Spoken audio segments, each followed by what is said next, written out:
Hello, this is the Harboring Light. I'm Mary. I give a conservative perspective, spin on the world around me because that's my quote, but that's how I go about my life in a conservative manner. All right, so this episode is all about me chiming more in on the aspect of politics and music. So particularly I'm going to give my thoughts about the Marine rapper, and then I'm going to go back and talk about the history of rap, hip hop, and also give some aspects of, hold on, sweetheart, give my thoughts and aspects on rap artists who served the military and other artists who serve the military, how that relates to one another in the aspect of the different genres of music, and your thoughts, commentary on that. And also, feedback is greatly important, so feel free to create. I'm creating a community, so feel free to reach out to me either through email, Substack, or on YouTube. It'd be greatly appreciated. All right, so let's dive in. Of course, there are exceptions to things, and I think it's quite interesting when those exceptions or outliers, be it that, are showcased in music. And given the light and aspect of what's going on in today in our country, it's a breath of fresh air, and it's very relieving to see particular artists like the Marine rapper getting their notoriety that he has. And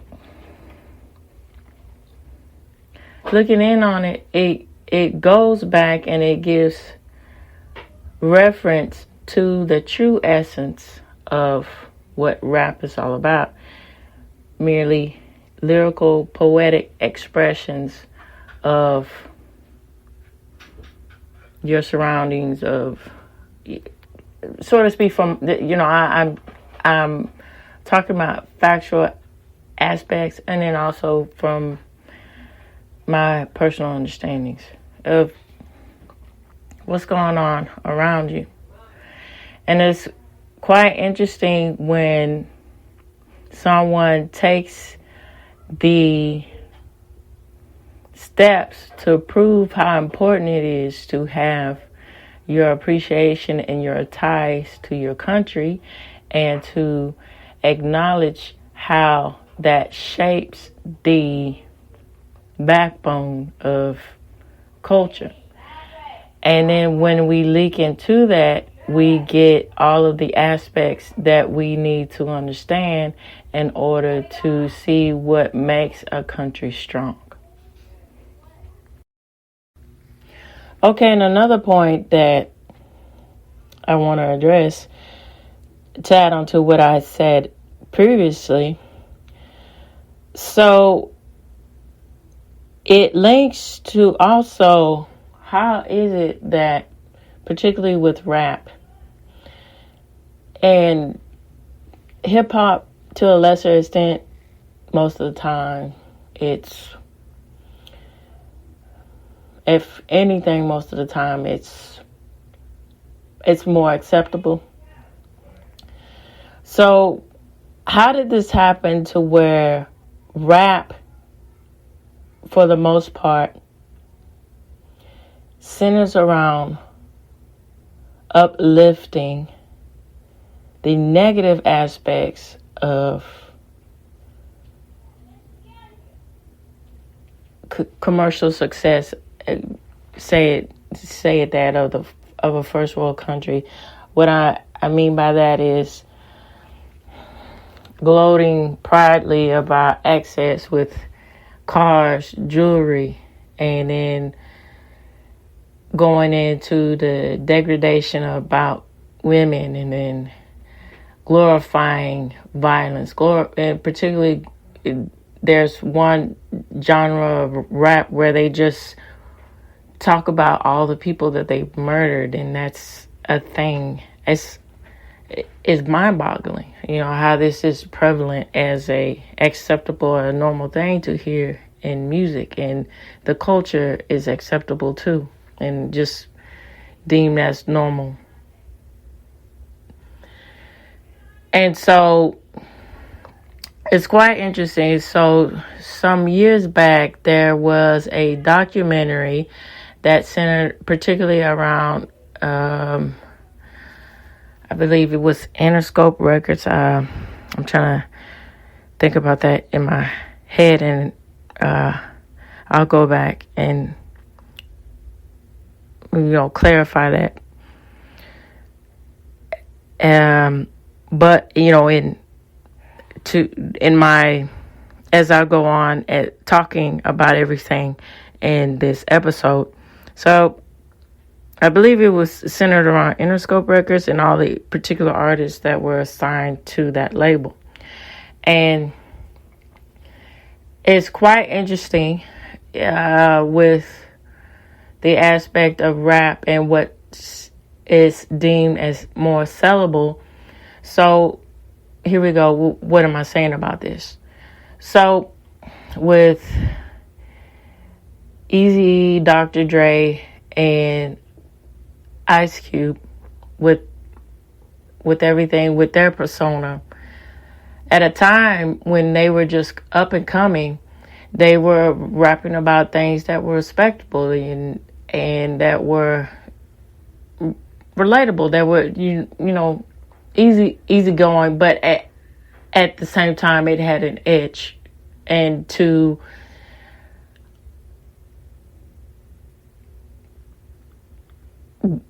a lesser extent to have them stand out, versus other rappers and things, versus other genres of music, to make it known that this is specifically this type of niche music, that this is, we're not pop, we're not this, this is this category of rap. But how is it that they even said it, Dr. Dre and Ice Cube, how is it that being debaucherous, saying vulgar things, got their records to sell more? So what is that? How does that correlate? How does that interlink with the success and the image that we see today about rap, and how that's just a prevalent thing? That's something to wrap your head around and think about. That I wanted to put that out there in the atmosphere as we go further along into this episode. Okay, here we go. Let's get into the historical background of rap.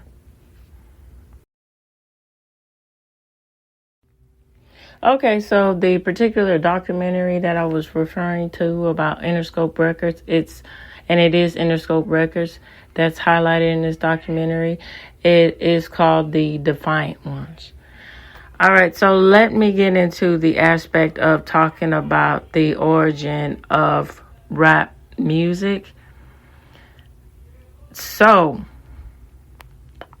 let me get that for you. All right, so here we go. So, rap musical style in which rhythmatic and or rhyming speech referred to chanting as rapped to musical accompaniment. So this backing music, which can include digital sampling, music and sounds are extracted from other recordings. This is linked to hip hop. The name used to refer to a broader cultural movement that includes rap, DJing, turntable manipulation, graffiti painting, and breakdancing. Rap, which originated in African American communities in New York City came to national prominence with Sugar Hill Gang's Rapper's Delight of 79. Rap's early stars included Grandmaster Flash and Furious 5, Run DMC, LL Cool J, Public Enemy, who espoused a radical political message, and the Beastie Boys.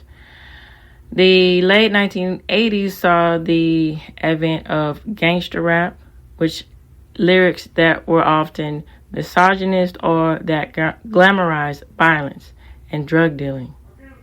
So the stars that included with this is Diddy, Snoop Dogg, Jay-Z, and Eminem, Kanye West, Lil Wayne, Outkast, Drake, and Nicki Minaj, to name a few. All right, so it's quite interesting with that. In this next segment, I'm going to give my thoughts and break that down.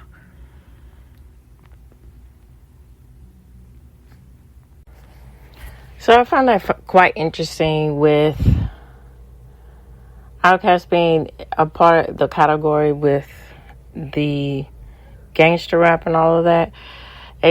Because I just heard of their particular rap that had to do with the downfall of relationships and things of that nature. I could get it, but that's just very interesting to find out. And as I said before, if you're willing to open your mind and learn new things, to broaden your horizons and get a different perspective, and that's a good thing. And okay, so let me give my thoughts about the origin of rap. So it's quite interesting. I saw a different explanation too about rap, saying, to add on to this, saying that it started particularly in the 70s in New York, and it was from the anguish of living in the inner city, and particularly in the aspect of life, of the African American experience of life living in the urban city, particularly from living in New York. And so a song like Rapper's Delight is it's one of those things that catapults the different aspect of what rap can be and the downfall of going on to the gangster rap, which I think unfortunately happened as of, we're not credible enough, we're not outrageous enough, so let's push the ante, let's do this, let's do that. And then it's also another thing to say this too: if you're crying out about the representation, particularly with the African American representation in media and music and so on and so forth, is bad. Okay, if you're saying this, why would you rally around something, particularly with the gangster rap that was prevalent and is still growing prevalent and getting even more outrageous and more debaucherous? Why would you rally against that if you want something that has a much better representation of your race? That's also something to keep in mind. So, going back to Rapper's Delight. So, it goes with that aspect of that old school is the best school notion. So when you go, this song is something that is relevant to all races, and then it relates to all types of people. And then something as simple as talking about bad food that you had, and but also putting humor into this aspect of dealing with these circumstances that arise because of this food, and the aspect of living in poverty, but also talking about different aspects of living in the city, living in having a urban lifestyle. And so when you get into it was interesting talking about Grandmaster Flash and people like that.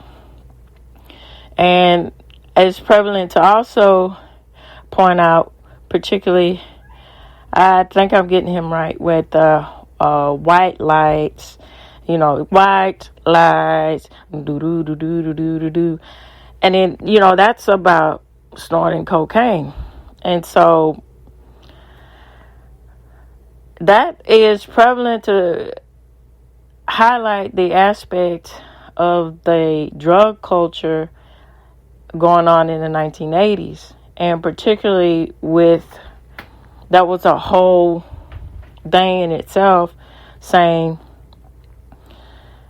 particularly with cocaine and crack, and saying that crack is something that's linked to the urban cities, and then cocaine is more of upscale, which is, what are you talking about? It's ridiculous. It's not a good thing when you get down to that aspect of drugs. It's just never a good thing.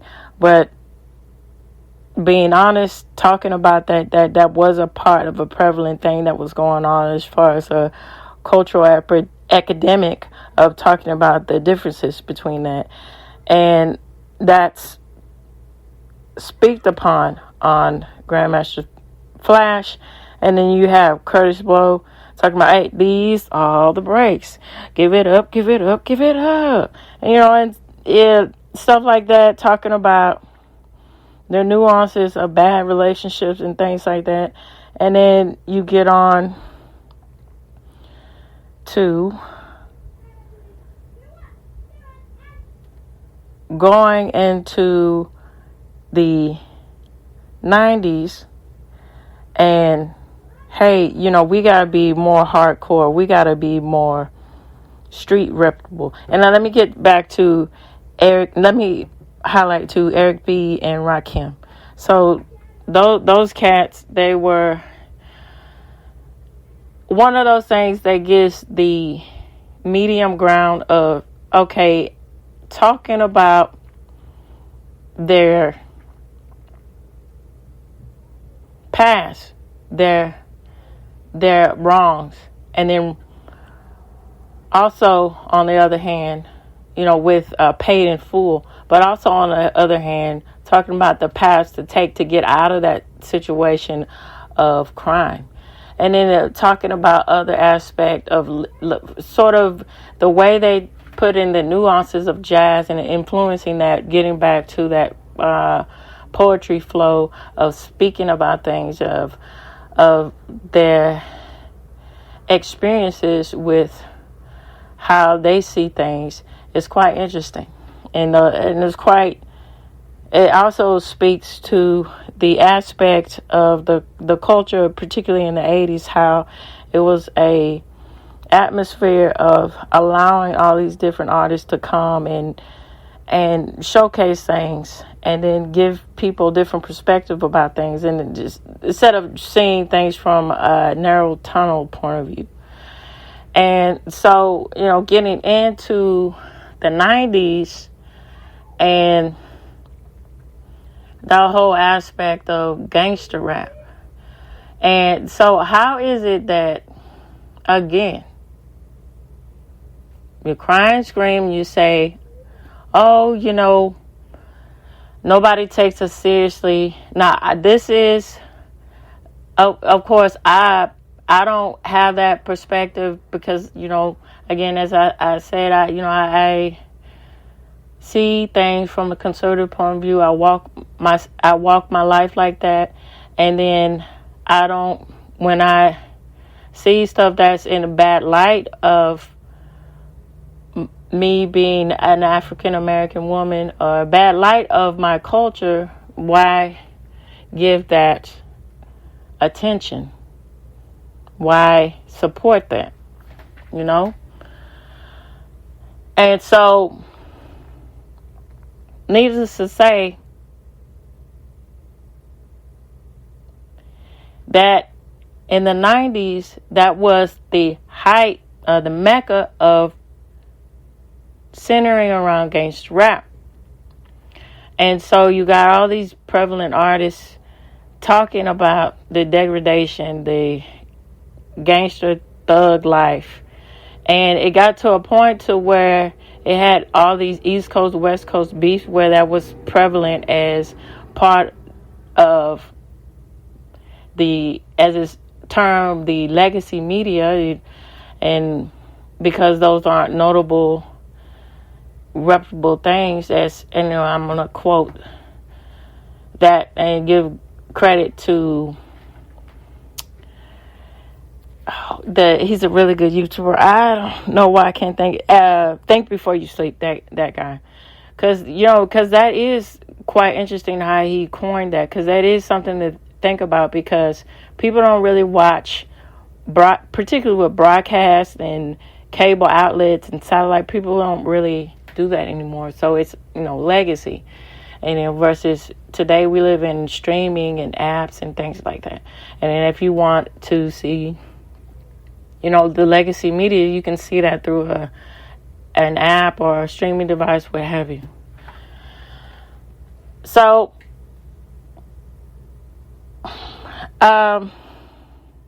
it got to the point to that was part of news, that tearing up communities of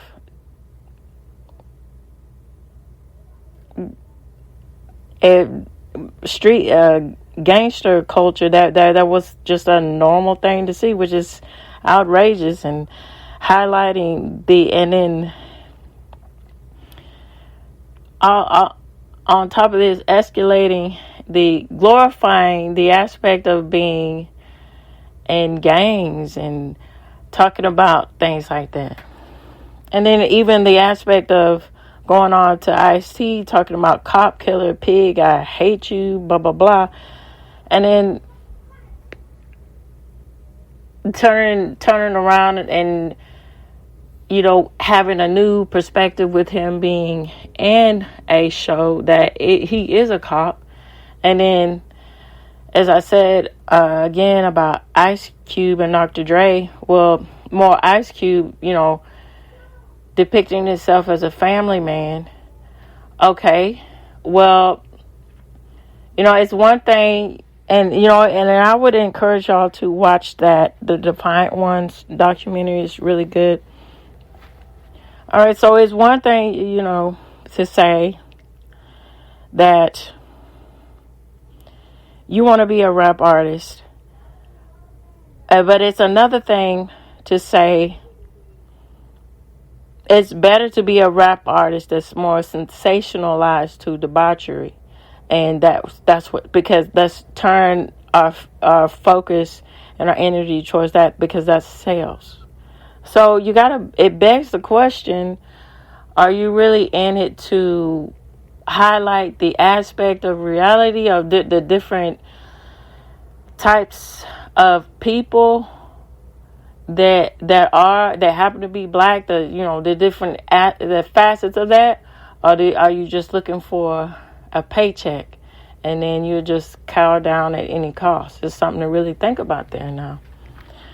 And I get it, to try to remedy things, to offset everything that you did in your past, but you also gotta take light to that too. And it's boggling to think about. And then you get into the aspect of, oh no, I see rap as it's not all like that. I like it because of the glamorous lifestyle and the things like that.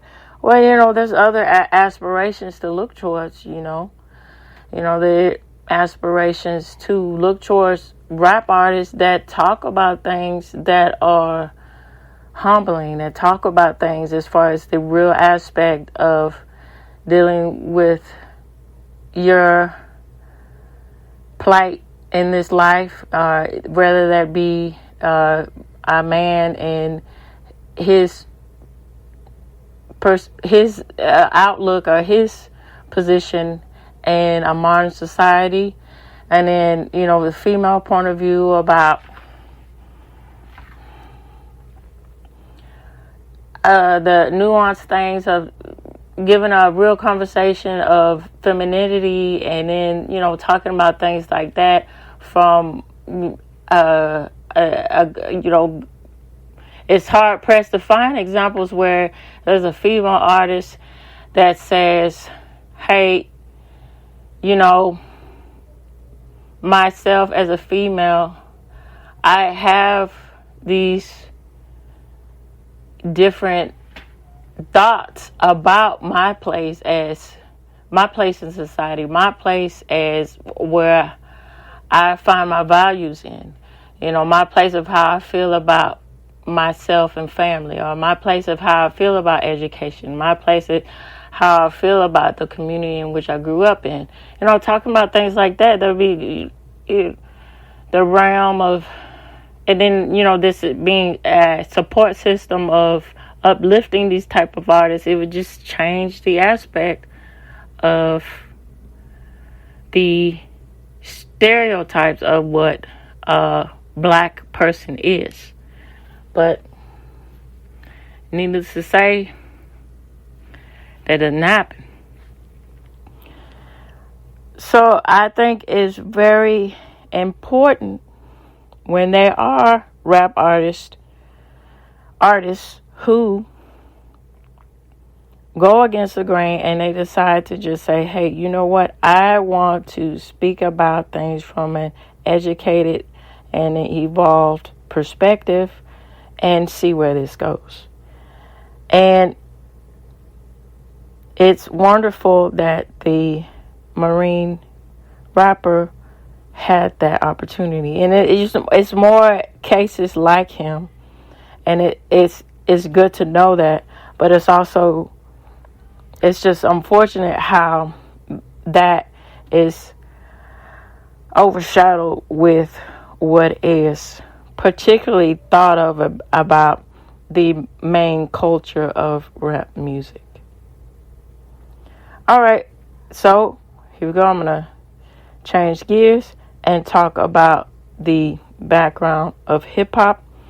And then I'm going to get into talking about the Marine rapper, and give facts on that. And then I'm going to end on talking about different artists. I'm going to highlight rap artists that also serve the military, and then go in to talk about different artists outside of rap that served in the military, and how those aspects of those different artists, what kind of from my point of view, the depth that they gave to their set genre, and then also talk about their set genre too. How, things change. For instance, rock, country, and so forth. And then, getting into pop-ish, rockish, those subcategories too that links to some of these artists. All right, let's dive in, y'all. Let's dive in, everybody. Let's dive in, y'all. Okay, so with hip-hop, I'm going to break that down for you, and here we go. Okay, so essentially with hip-hop, it's all centered around, and it's interesting because of the ties that it has to breakdancing. So it's like this. Although widely considered a synonym for rap music, the term hip-hop refers to a complex culture comprising of 4 elements.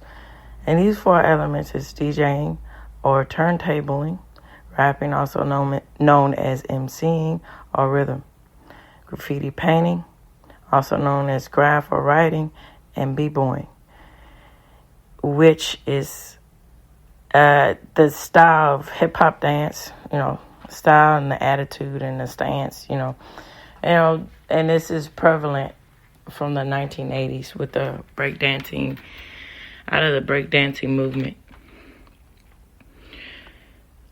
So, along with the sort of viral body language that philosopher Cornel West describes as the 5th element, knowledge of self-consciousness, and sometimes added to the list of hip-hop elements, particularly by socially conscious hip-hop artists and scholars. So hip-hop originated in the predominantly African-American, economically depressed South Bronx section of New York City in the late 70s. As the hip-hop movement began at society's margins of the origin and the myth and the enigma of it. So as I said about breakdancing, the aspect of the culture that first caught public attention had the least lasting effect. So the graffiti movement started out of this 1972 by a Greek American teenager who signed or tagged Taki 183. His name and street was 183 Street. On walks through the New York City subway system. So by 75, youths in the Bronx, Queens, and Brooklyn were stealing. Okay, let me say that again. Were stealing into train yards under cover of darkness to spray paint colorful, world-sized renderings of their names, imageries, and underground comics and televisions, and even Andy Warhol, like Campbell soup cans on the side of the subway cars. And that's very interesting how, it came to be, how that transcends to the aspect of modern art, particularly with graffiti and that one particular, I can't think of, I don't know why I can't, he's well known, but the UK artist that is infamous, nobody really knows his name, but there's a lot of lore behind him where he goes and does graffiti as a art statement, and he's an artist, and it's interesting how those ties lead to that too, and the aspect of art. Okay, so soon influential art dealers in the United States, Europe, and Japan were displaying graffiti in major galleries. New York City Metropolitan Transit Authority responded with barbed wire fences, paint removing acid baths, and undercover police squads. All right, so here we go. I'm going to highlight one of the prolific, it's a lot of different, as it's listed, and as I heard about DJ Kool Herc, Grandmaster Flash, and things of this nature. And so I'm going to go into more about that and then get into Grandmaster Flash and the Furious Five, and particularly with the message. So Kool Herc was widely credited as the father of modern rapping for his spoken interjections over records. But among the wide variety of this is cited for MCing, it is linked to the historical aspect of what was going on in the West African, as talking with an accompaniment of blues songs, so Jailhouse Toast, and as it's the jargon of it. So this is long rhythm poems recounting outlandish deeds and misdeeds. And a dozen of the ritualized word game based on exchanging insults, usually about members of the opponent family. It's quite interesting how that the understanding how that nothing is truly original, so to speak, that there is a way of doing something to presenting something that is not new, but making it your own. And there's a lot of dedication and art that comes with that. And then also, again, I can't stress enough to understand your history. You know where you're going in your future. And then it is quite interesting how it highlights that, you know, this aspect of where hip hop and rap comes from. It comes from poetry, speaking, lyrical aspects of, and then also the ties to the African roots of what they were using it for, and then, you know, the heritage of understanding your roots and how that correlates to the way you see yourself in culture and the way you see yourself in art and everything else, and how that is represented. And that's quite interesting to how that relates to how, particularly in hip hop, where that goes as far as respecting it. So,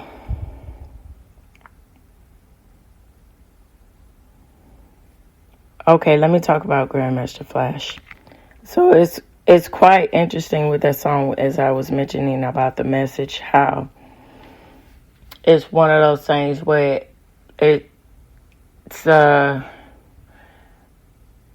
you can hear all the anguish and the political stance against, and then talking about the realities of living in the inner city, and then how from an honest point of view, what happens when you have the aspect of governmental assistance ruling the government ties ruling the communities without people coming together and helping each other and looking out for each other. And then even the aspect of talking about one of the singers talking about, you know, whizzing on the street, don't push me 'cause I'm close to the edge. I'm trying not to lose my head. Ha ha ha ha. You know, and then going into talking about, you know, it's a jungle sometimes. Sometimes I wonder how I keep on going under. You know, stuff like that. And it's highlighting how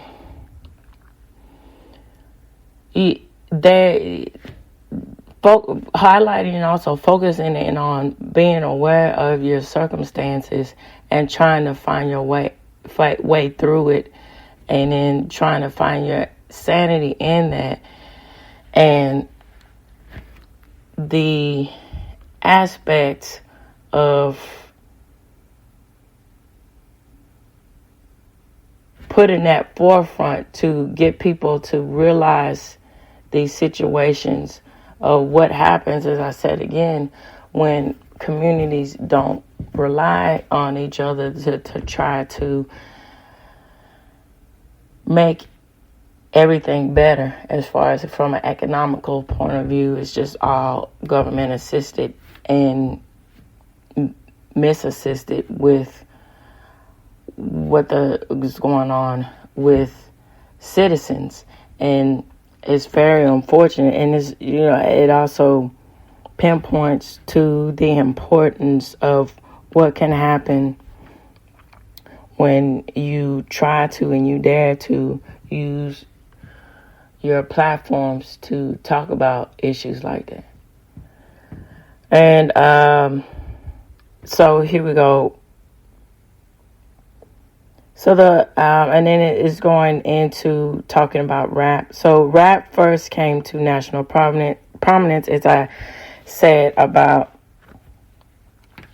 the Rapper's Delight Sugar Hill Gang. But also to add on to this was an independent African American owned label, Sugar Hill. And that's quite, the whole notion that it's hard pressed for particularly African American, people to have their own businesses and to be seen as respectable and well-known and renowned and international. When here we go, this is another case in point. There's many case in point, which I will talk about in future episodes about the strides and the achievements of African Americans throughout history, and then, even today, prominent African American people. And it's a shame that there's still pushing narrative that African Americans are just downtrodden. They're just depressed and repressed, which is, what is that about? As we're living in a times where it's more and more opportunity for a lot of people, but at the same time, when the powers that be, particularly with presidential powers, when they don't have the best interest for people at heart, it's only their self-indulgent interest, then everything goes awry. And then playing victimhood, that helps nothing. All right, so, and then it goes on to talk about how Def Jam Records came to be, and how artists like De La Soul, they started to infuse, artists like De La Soul, they infused things from hip hop and rap and jazz, and a very, very eloquent way of speaking and presenting themselves as far as their style of songs. And then, now this isn't aging well. It's unfortunate with Will Smith, with how he is, and the insanity that unfortunately happens in the entertainment industry. But, highlighting him and MC Hammer, how they were able to cross over to pop success because they had the appeal that was relatable to a lot of people, to where it started to take notice of this type of music. And it's interesting how that when you have that self-conscious aspect in your mind, that when you present yourself in a way that is not so controversial, that's not so politically charged, to where it's a militant sort of aspect or debauchery to a grander extent, it gets to the heart of the matter of connecting people through music. And that's what's really important to understand, as far as the aspect of producing music.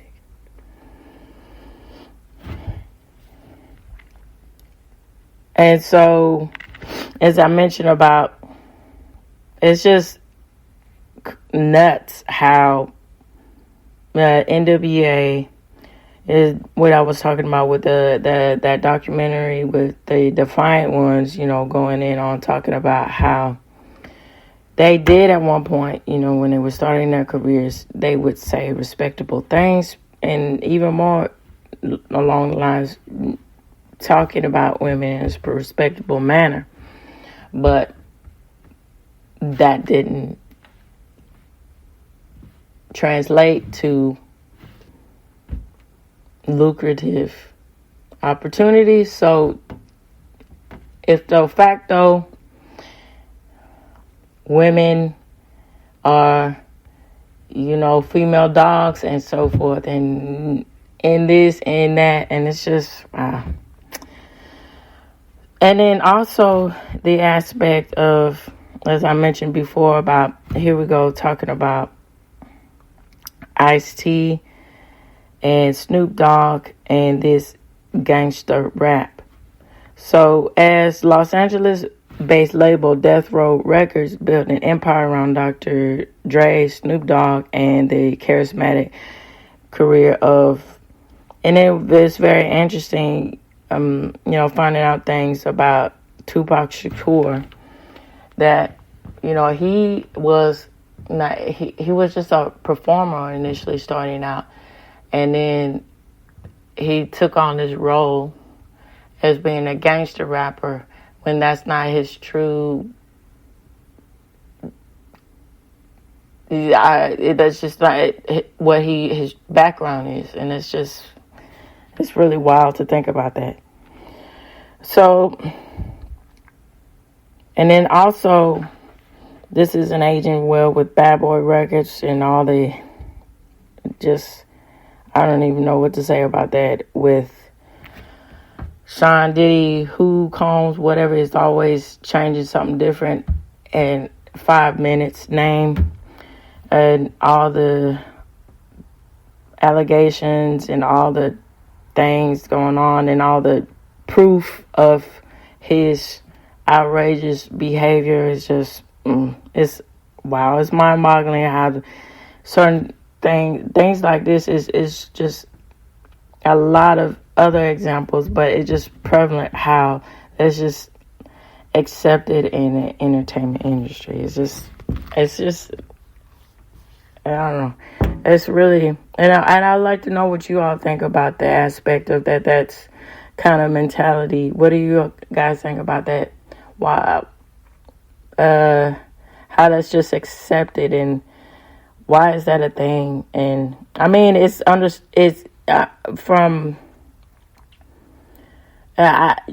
to me personally, it just seems like it's a thing where if you allow something to happen and you don't take a stand, it just gets worse and worse.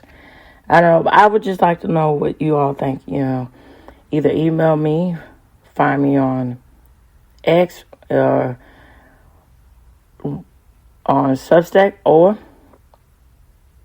make comments on YouTube. It'd be greatly appreciated. So, the rivalry started to come again, as I was talking about earlier, but this is more pinpointed towards the West Coast rapper, East and West Coast rappers, as I was, highlighting on, and all of the murders that came from Tupac Shakur and Notorious B.I.G. So, by the late 1990s, hip-hop was artistically dominated by the Wu-Tang Clan from New York City, Staten Island, whose combination of street credibility, new Islamic mystic, and kung fu lore made them one of the most complex groups in the history of rap. And also it goes on along the lines of talking about how rap and hip-hop took international form, to where you see this culture being influenced not only in the U.S. of how it shaped the music scene, but also internationally with and Paris and London and Tokyo and Sydney, Cape Town, Bristol, and so forth that it mentions. And also, that I have seen growing up, and then the, people talking about it, particularly with MTV raps and stuff like that. And then when they would go out and go to other countries and ask people and interview people and talk to them about hip hop, rap, stuff like that, and how they feel. And then it was just very interesting to see all their perspectives from an international point of view about rap and hip hop. So going on to the 21st century. So again, here we go with talking about how hip hop. Okay, so let me start again. So it's focusing in on hip hop. So hip hop suffered at least as severely as worse than other genres, with sales of tumbling of sorts throughout the decade. Similarly, through it, what found solidarity with standing as dominant influence on global youth culture. So when I remember with the boy band craze, and that's still, now it takes a form of K-pop and stuff like that. But with as in this talking about Backstreet Boys and NSYNC, and their style and flow of how they sung songs, and particularly with which I see what they're alluding to with NSYNC talking about beatboxing with the intro for Dirty Pop and stuff like that, and how the hip hop sound changed shape with going on to rhythm and blues and even gospel. And then the prominent people that highlighted this is Mary J. Blige, Kirk Franklin, and unfortunately is not aging well with the horrific aspect of R. Kelly. But that's something within itself.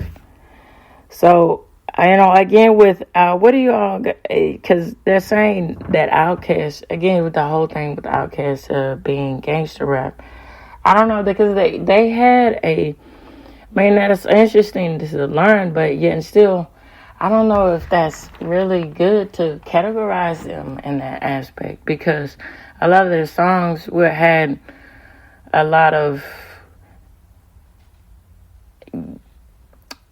sophisticated and eloquent aspects to it.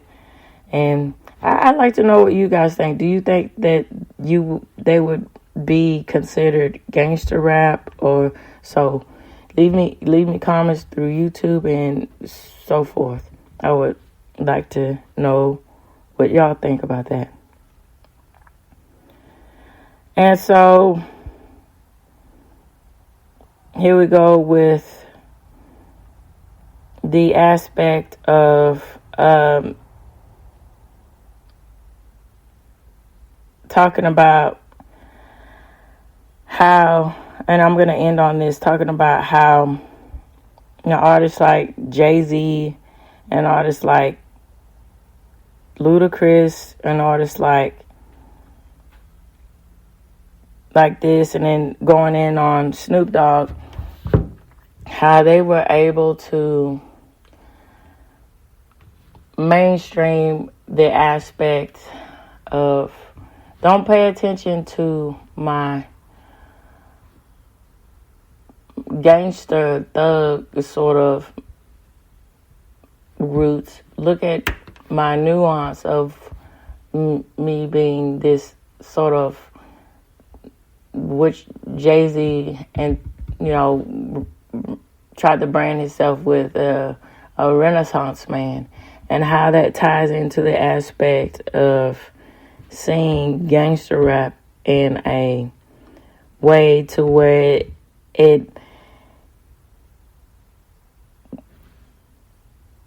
I don't know. It's just insane to me how it links into aspects in culture that it shouldn't link into. So, for instance, with Snoop Dogg and Martha Stewart teaming up, and then the aspect of fashion with Louis Vuitton and stuff like that, and being a spokesmodel for that, and then they going again with, Martha Stewart is supposed to be the aspect of, starting out with homemaking, and then the aspect of culinary achievement and things.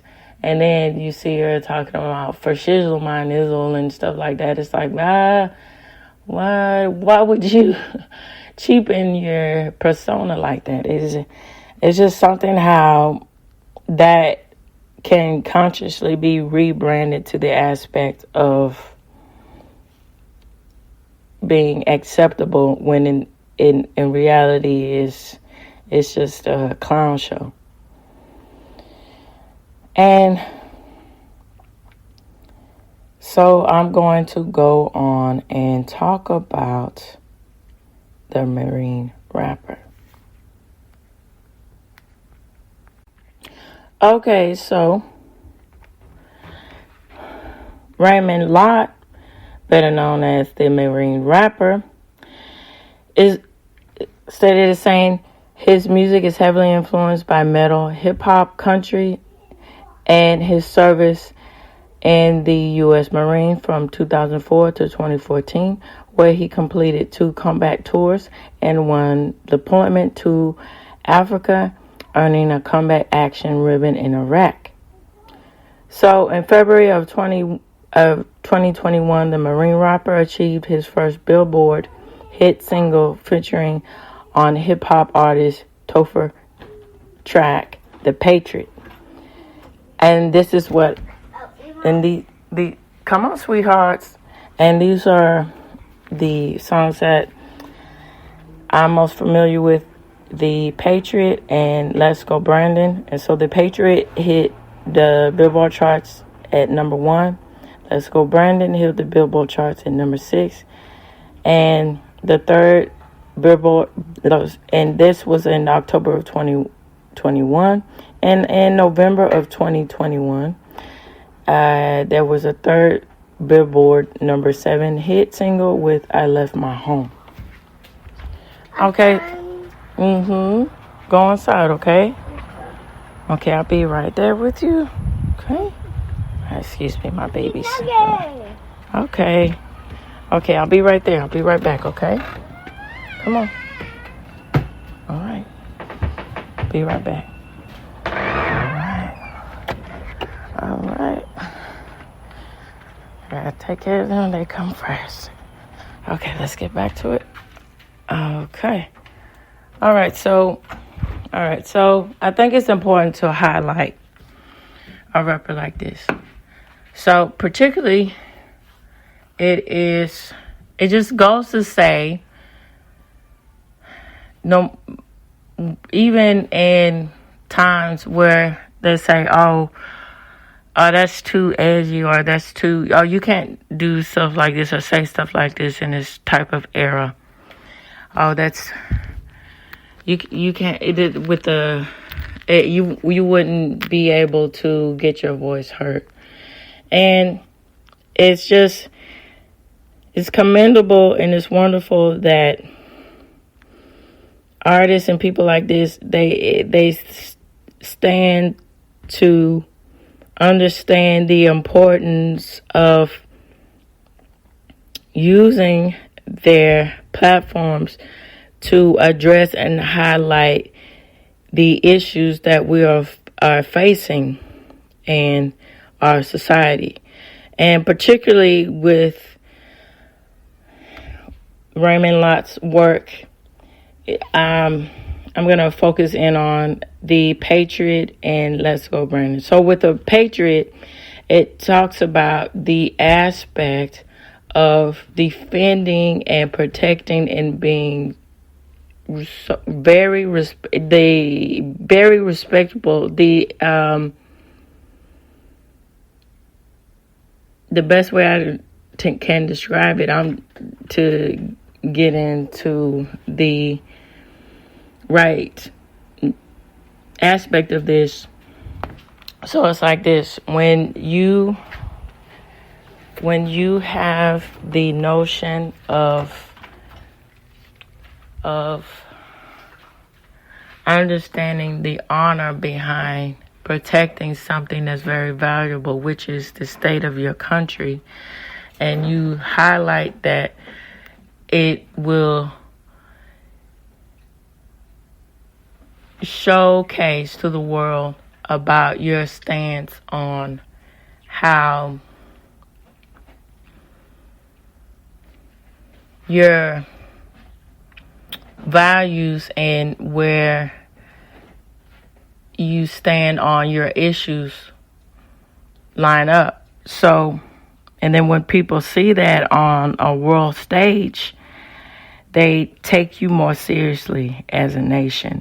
And then you become more seen as something to have respect for, instead of seen as something to just overlook or infiltrate and get to the point of the matter when we talk about war and the aspects of war, of striking it down and annihilating, so to speak, to be in the reality of the sense of the situation. And I think it's great when you also get into the aspect of talking about the absurdity of your political performers, so to speak, because that's what they are. It's unfortunate that's what most of them are. And the democratic realm. Now, there are some not very suitable characters in the Republican realm, but it's very unfortunate that, honestly, a lot of this just ridiculous behavior and flip-flopping and, double talk comes from Democrats. And to say in a clever way, it's when to pick up on that, when the incompetency of thinking that they're saying, thinking that they're saying, let's go in support of the current president, and, of Biden, and let's go Biden, but they're saying, F the word, F you, Biden, and you know where I'm getting into that. And not understanding that they're making fun of you. And then I think it's great and it's really funny that the Marine rapper took that and ran with it by making the song Let's Go Brandon as highlighting the aspect of speaking out against the corruption and the indecency of the Biden administration. It's great. And so it's really remarkable when, as I was mentioning earlier, when you get the outliers and you got the outliers in music who take a stand to talk about real issues, and then how that changes the formation of music.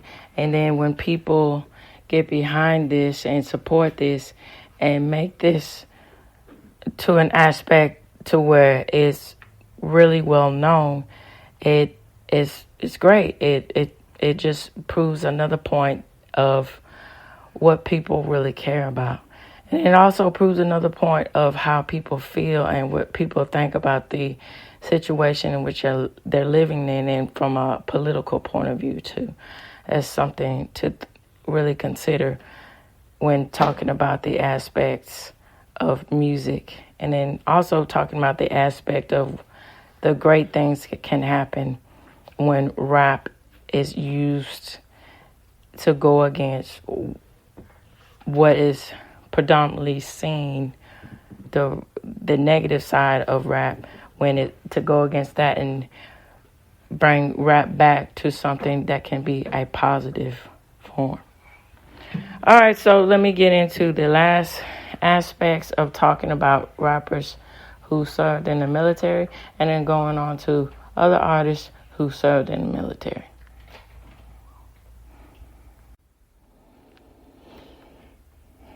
Okay, so here is a list with 3 legendary rappers who served in the U.S. military. And also to note that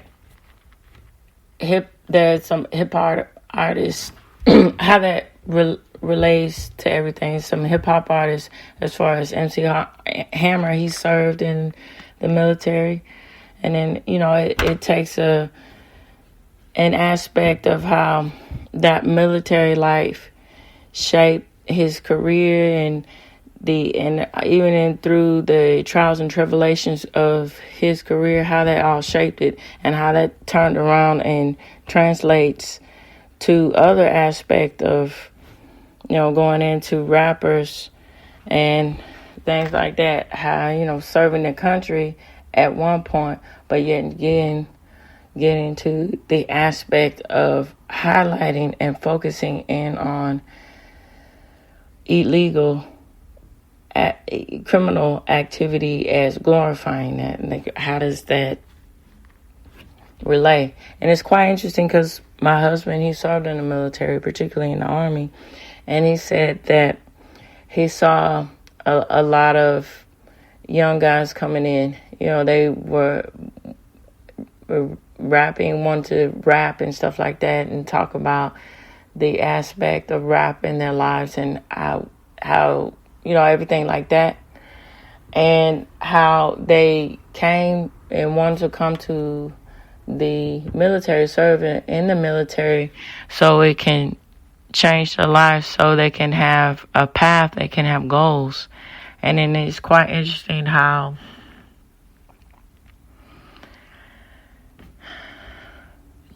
looking in on this points of view, how that relates to the aspect of rap and culture, and wanting to escape out of the inner city life, but yet and still, I don't know how that makes sense, but I don't know how that makes sense, but I don't know.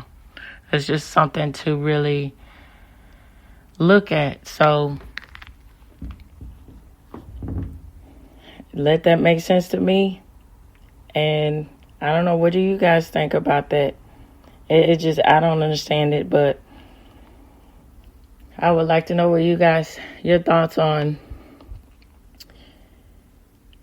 rappers, well-known rappers serving in the military, but also the aspect of them highlighting talking about going against the importance of serving your community, getting involved in highlighting, getting involved in illegal activity and things like that, along the nature of that. What do you all think about that? So, number 1, it says Cannabis. He served in the Army. So Cannabis is only known for joining the service after already reaching moderate success in the rap game. In an interview with SOHH I'm not sure how to pronounce that. He said, I enlisted in the Army because I wanted to get away from the music. I wanted to do something that gave me a separate definition for what I had done all through my teens and 20s. I was 28 when I enlisted. During the time in the military, he famously put out the military freestyle video below. And it's below this post. And if you are interested in this, seeing this, I will have that link in this episode for my sources. So, number 2, Ice-T. Notorious talking about cop killer and things like that. So, let's get into this. Okay, before he notoriously made much criticized songs as cop killer, Ice-T served 4 years in the Army, coming straight out of high school. He gets this. His reasoning for joining the Army is because he was in amazing shape following his high school gymnastic career and figured it would be a fitting transition to go into the Army forces. During his service, Ice provided to be a model soldier. He recruited when he quickly moved up from basic training to advanced infantry, training to be a certified airborne. Ice-T, however, was granted an honorable discharge because he was the sole supporter of his infant daughter at the time. And ending with Nate Dogg. So, Nate Dogg was part of the Marine Corps. Before he was making catchy hooks and on famous collaborations with legendary artists such as Dr. Dre and Snoop Dogg. And it's interesting, Snoop Dogg being brought up because found out that he is, which I didn't know at all, he is a military brat. So he was raised with the influence of the military. And it says Snoop Dogg and Warren G and Nate Dogg joined the Marines straight out of high school. Nate was stationed in Okinawa, Japan at Camp Hinenoke. I don't think I'm pronouncing that right. As a part of the battalion readiness material of the 3rd Forces, and it served support group of the 3FSSG, which serves as the ammunition supply hub to most of the Pacific. He was, however, honorably discharged after 4 years of service. Although it was not confirmed, reasons for the discharge ranged from smoking weed to being arrested for an altercation after an incident with an unfaithful girlfriend. And all this, and then also to add on to this, I think it's interesting that Shaggy has military backgrounds too, and how all of this correlates so to the reasons people have for serving the community, and then the aspect of what their entertainment careers go on to and the reasons for these things. I don't know, it's quite interesting. And also to highlight with people like Ice-T and stuff like that, as I mentioned earlier, saying, highlighting the thug life and everything too, but having a change of heart and saying I'm reformed, and then getting into a respectable and suitable roles later on in the careers. It's just, I don't know, it's mind-boggling to me. All right, so here we go. I'm going to shift and end on talking about other artists that served in the military. All right, so Jimi Hendrix. So military.com cites that Jimi Hendrix decision to enlist in the Army wasn't completely by free will. It was either serve or do jail time. He was given honorable discharge a year into his 3-year term. And that's, excuse me. It's quite interesting with the aspect of how that correlates to the realm of rock and the aspect of highlighting things of talking about your place and your way in the realm of the political aspect of the government, of speaking out against the government and things like that, and how that links into the persona of the rock mentality of going against the system and stuff like that. And then there's also, it gives another aspect of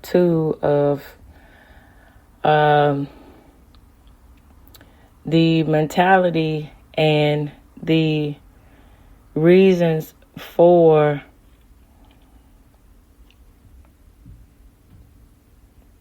how the military can give perspective about things too. And so with Fred Durst, Fred Durst spent 2 years in the Navy, but he left at the age of 20 to start a career as a tattoo artist. And then, with Limp Bizkit and everything, and it's kind of interesting too how, he got into that hip-hop, rap, southern sort of aspect of hip-hop and rap, and how, again, that his training and his background doesn't quite correlate to his entertainment aspect, and his persona is very interesting. Oh, I keep pressing that. Sorry, y'all. All right, so John Fogerty.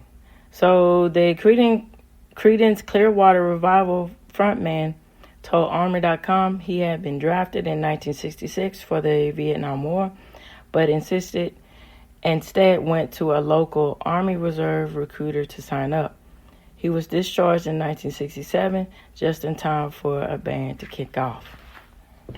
And that's, that's interesting how that kind of persona with rock is relatable and is showing in this aspect of military life. So Jason Everman. Jason Everman briefly played in Soundgarden and Nirvana before serving multiple tours in Iraq and Afghanistan with the Army, as this was mentioned by the New York Times. So this is quite interesting too, of serving your country and the stance of that, and how that relates to your aspect of your point of view about things, and how you present yourself as far as an other outlet to the persona of rock. So B.B. King, according to American Blues Scene, B.B. King had a lot of farm work experience. He joined the Army at the end of World War II, but was released because they felt his skills as a tractor driver were important for the economy. And see, this also highlights to the aspect of, artists like B.B. King, and then things of this nature going into the soul and the R&B, and then talking about their experience, particularly with heartbreak and things like that, and then also the happy highlights of life too. But B.B. King is one of those main aspect of go-to singers that you reflect on and think about as far as soul and R&B and of the heights that he reached. And again, it's the aspect of being relatable, using your music to be relatable to a lot of people, and having the sophistication and the pride in your work.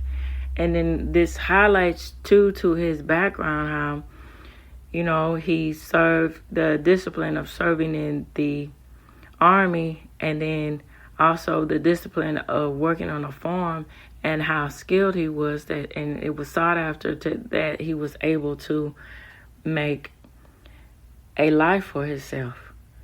And that's greatly important. And it also highlights the importance of how capitalism, in its essence, it doesn't see color. And then with all it sees is giving you the opportunity if you sought after it, and it giving you the opportunity if you work and require the skills to achieve it, and you know it work in your favor. And that's something to really also think too in the aspect of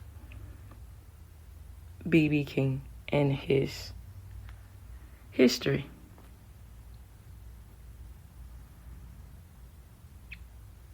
All right, so I'm going to end on talking about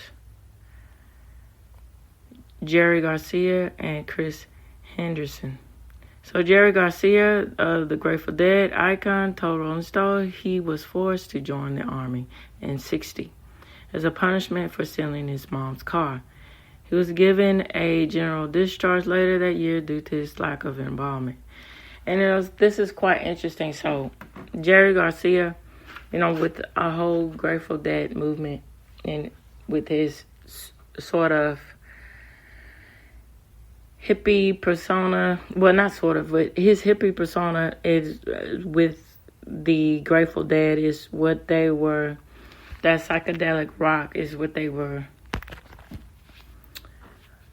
highlighting. And then it's interesting how, you know, his disdain towards having the respect towards serving the country, how that links to the aspect of the particular type of band which evolved, in which he was the frontman for.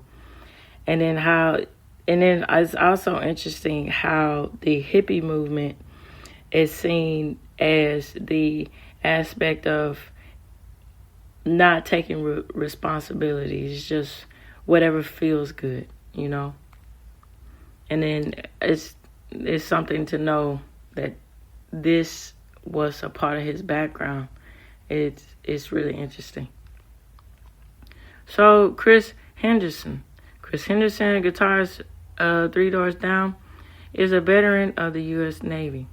Both his grandfather and his father also served, so he knew he wanted to enlist in the Navy since he was a kid. That's admirable too. And then you see that in the aspect of again with Three Doors Down. Oh yeah, I didn't particularly know this about him, but the aspect of what I'm going towards with Three Doors Down, a lot of times of what they talk about has to do with the internal struggle and the psychological aspect of correlating,